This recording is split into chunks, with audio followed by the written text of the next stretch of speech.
This brave little book is Spurious by Lars Eier. I chose this book because I'll be honest, I read this book because I'm a huge nerd. The author, Lars Eier, is a philosopher who wrote 2 books about one of my favorite literary theorists, Maurice Blanchot.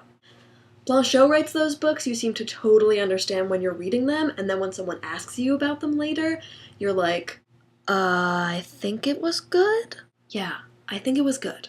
Anyway, deep questions in philosophy are tossed around in this book too, but in a much more light-hearted context. The banter between 2 good friends. These 2 friends are Lars and W, both of whom are struggling academics, worried that they've reached their intellectual peak before it's barely begun, and worried they'll never live up to the great thinkers they fervently study. They are also both very concerned that this is the end of times, that the apocalypse, in whatever form it might take, is coming, and coming soon.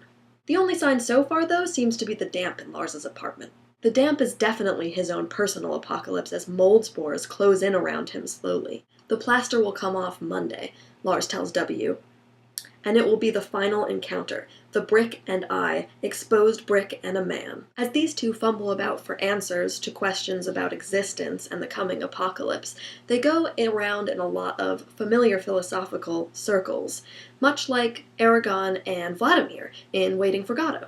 Lars and W also point to the relationship between Kafka and Brod. Kafka, the author of The Trial and other books, famously told Max Brod to burn all of his manuscripts when he died. But Brod, equally famously, ignored his best friend and had all of it published anyway.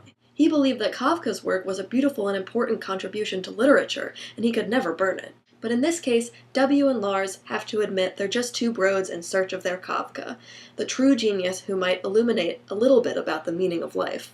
Even if only in glimmers. I don't really know if you can call this little book a novel, but what is a novel anymore? Enough pages of prose, and as long as it's about fake people instead of real people, I guess it counts.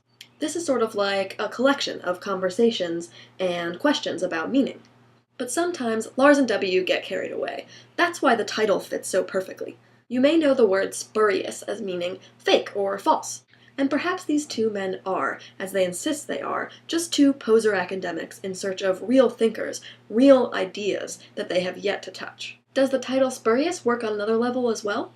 Spurious can also be used to describe a line of reasoning that appears valid, but really isn't. All along, we've been listening to Lars and W reason out their shortcomings and fears, but what if those same shortcomings and fears are this line of reasoning that's actually not valid? What if some real thinking really is going on between the lines of all this banter? Wait, really? But if we're headed towards the apocalypse, it won't really matter either way. That was Spurious by Lars Eier, and I'll see you next week on Brave Little Books.